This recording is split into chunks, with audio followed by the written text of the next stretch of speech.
Haay kabajamtoota daawwattoota keenya nagaa waaqayyoo bakka jirtanitti isiniif haa ta'u. Akkam jirtu nagaa keessanii nullee nagaa keenya galanni waaqayyoof haa ta'u.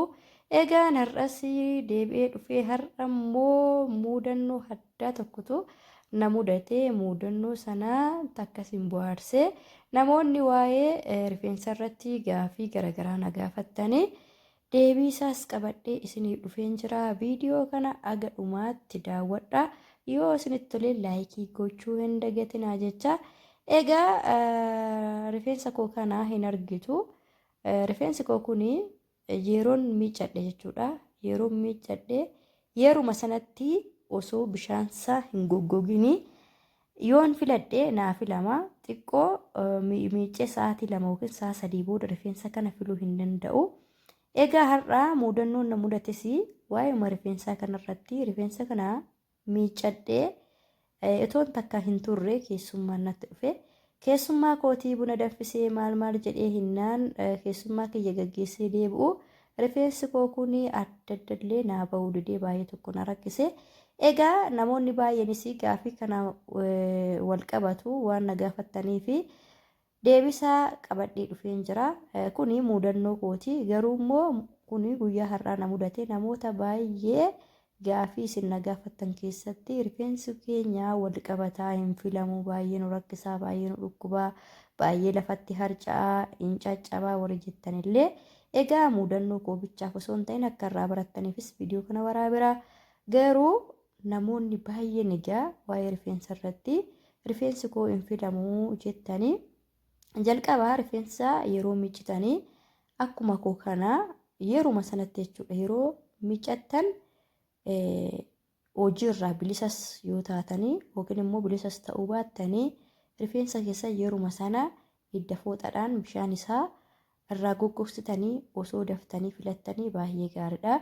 Rifeensa goggogaa kan qibaatii ittiin goone akkasuma kan bishaan sirriitti goggogee qilleensi rukutee fuutanii gaafa filtanii isin dhukkubaa rifeensi isin cirama.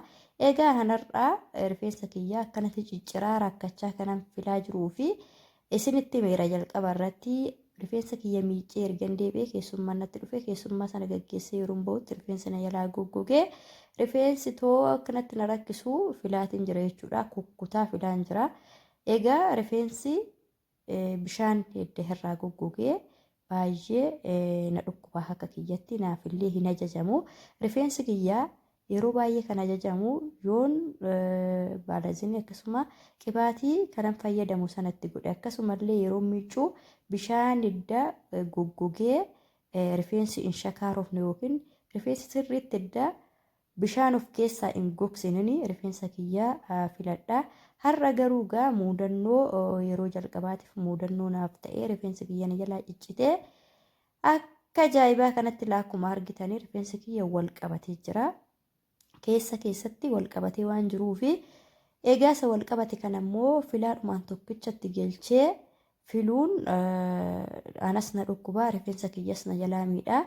Sosossobaa rifeensa sosossobaan kun haala kanaan rifeensa kiyya filachaa jira.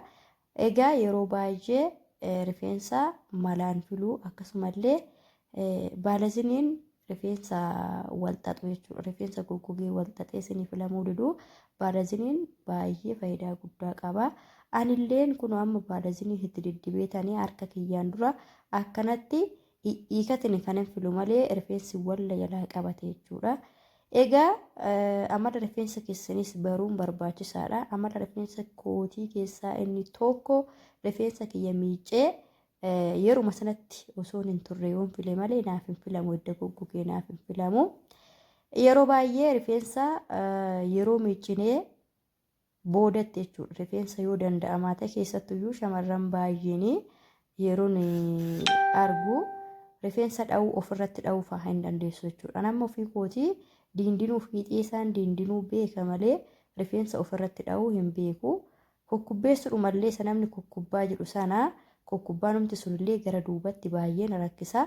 Egaa warroonni rifeensa ofirratti kukkubbeessuu quxuxxuree isaa ta'uu irraan gadee isaa ta'uu bakka lamatti isaa ta'uu bakka sadiittis dha'achuu dandeessanii rifeensa keessa yeroo miiccitanii akkuma amma filaa jiru kanatti bittinneessitanii filtanii erga deebitanii aga marsaa hittaanu deebitanii rifeensa keessan qulqulleessitanitti rifeensa keessan otoo dha'attanii baay'ee namatti tola. Eegumsa rifeensatiif illee baay'ee barbaachisaadha. Amma gaa akkuma argaa jirtanii rakkachaatuma akkuma rakkadhe sanatti baalazinii itti diddibee qibaati itti diddibee filaa gara babal'aa isaatiin rifeensa kiyya akkanatti bittinneessee filaa jira. Amma tokko wayii akka innaa sanaa wal qabatee hin jiru naa filamee gara xumuraatti deemaa jira. Egaa ijoolleen baay'een rifeensi keenya baay'ee nu rakkisaa nuun filamuu yeruma bishaan keessa jirus nuun filamuu edda goggogeeyis nuun filamuu furmaanni maanni warri jettanii inni jalqabaa egaa akkuma isiniin jedhe yeroo bishaan keessa jiru sana kondishinarii rifeensa keessa warri isiniin jaalanne kondishinarii hin dibatina. Baay'een keessan kondishinarii faayidaa qaba jettanii dibattu. Kondishinariin kan gargaaru garuu rifeensa qulqulluu